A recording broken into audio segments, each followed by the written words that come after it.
Hi, I'm Mary Allenbaugh, and this is my discussion post for Module 3 for SPED 757, Special Education Reform.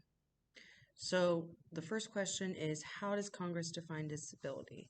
Well, the definition of disability in both of the IDEA reauthorization documents from 1997 to 2004, disability remained the same definition.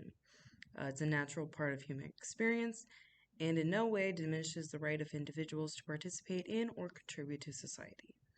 And then it goes on to talk about how they want to improve educational results for people or children with disabilities, and that it is a national policy of ensuring equal opportunity, full participation, independent living, and economic self-sufficiency for individuals with disabilities.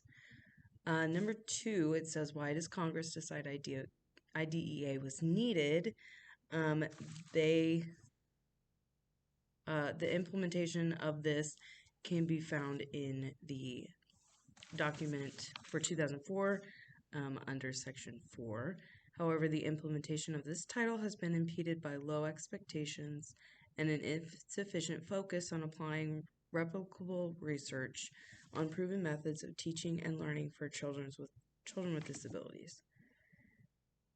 So Congress decided that this act was needed because of the insufficient focus on research and proven methods of teaching for learners with disabilities.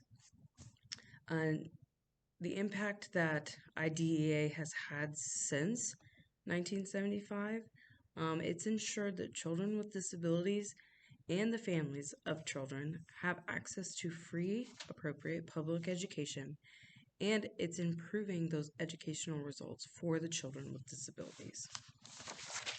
What future changes to IDEA are proposed in special education research?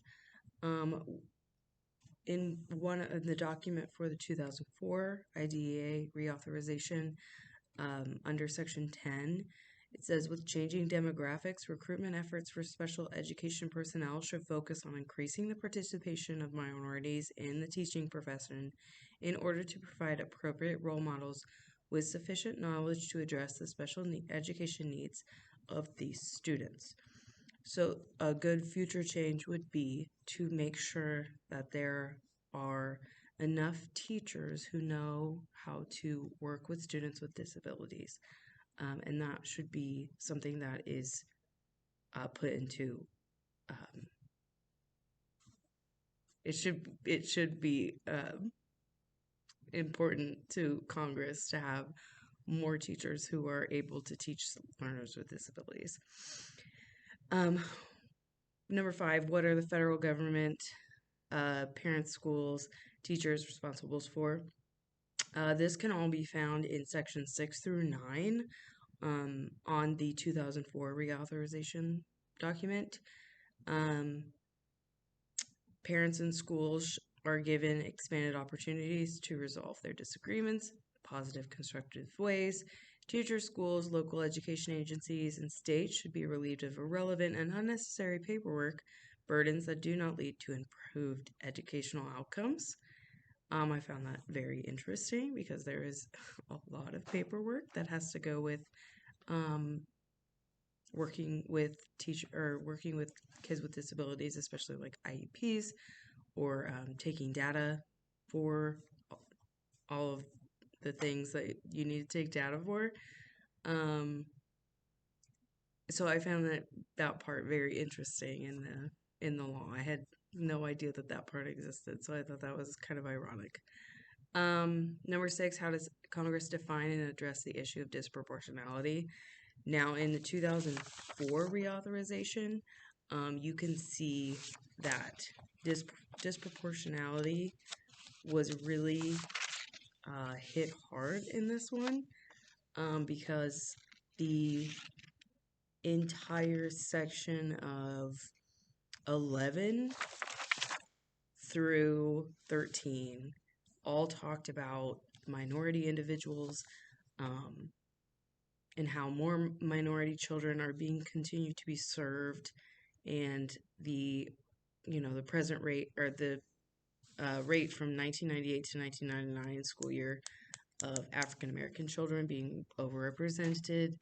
Um, and so the entire last three sections, or excuse me, 11, 12, and 13, are all dedicated to disproportionality.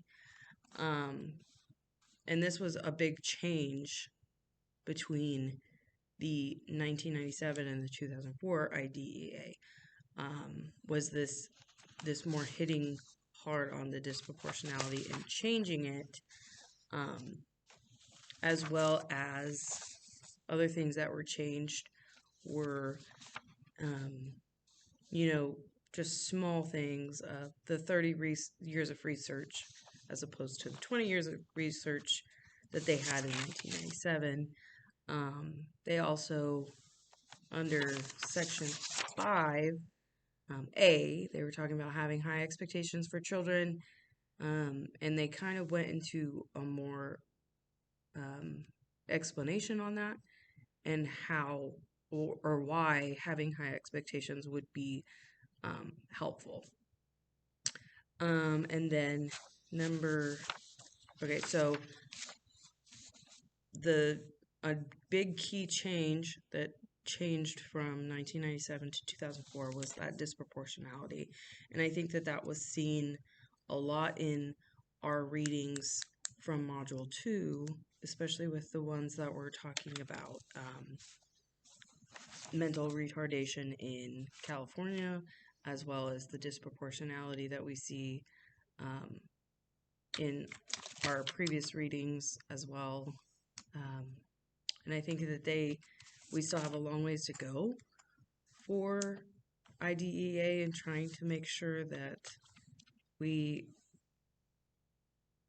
have proper laws for our children, and proper laws to make sure that they are actually getting an appropriate education and working towards more inclusive environment.